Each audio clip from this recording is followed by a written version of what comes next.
সুপ্রভাত বন্ধুরা। আজকে সকালটা শুরু হলো গাছের পরিচর্যা দিয়ে।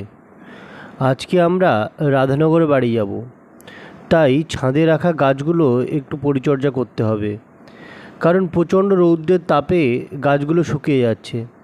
তাই গাছের উপরে একটা শেড তৈরি করব, আর সেই সঙ্গে একটা ফোয়ারা তৈরি করব, যেন অটোমেটিক জল পায় গাছগুলো। সেই প্রচেষ্টায় সকালে ঘুম থেকে উঠেই লেগে পড়লাম।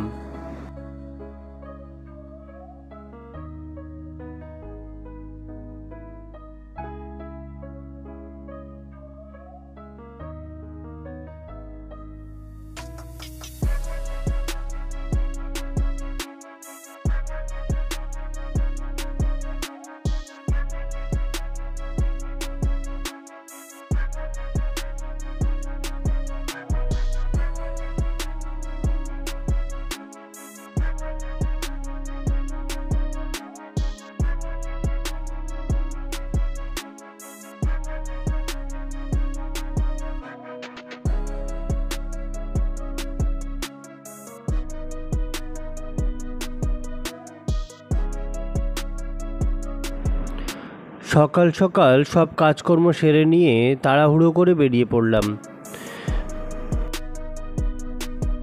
আশিয়ানার এসবি আগে নেমে গেছে, তাই আমি গেট লক করছি।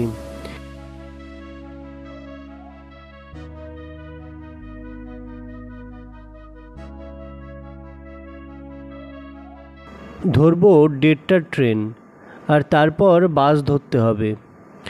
আজ আর আপনাদের বাস ট্রেনের সফর দেখাবো না, দেখাবো তারপর থেকে।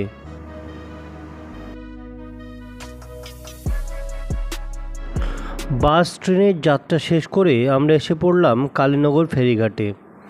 এখান থেকে নৌকা পার হয়ে যেতে হবে কালীনগর। আশিয়ানা তো মায়ের সঙ্গে নৌকার কানায় বসে পড়েছে। নদী পার হয়ে উঠে পড়লাম টোটোয়।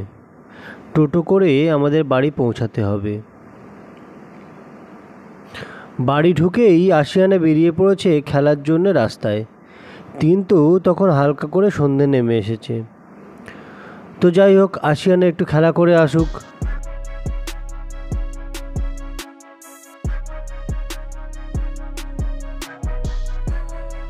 তো এসবি আবার শুরু করেছে ব্যাগ আনপ্যাকের কাজ। তো যাই হোক, আজকের অন্ধকার নেমে এসেছে, তাই ব্লগটি এখানেই শেষ করলাম। ধন্যবাদ।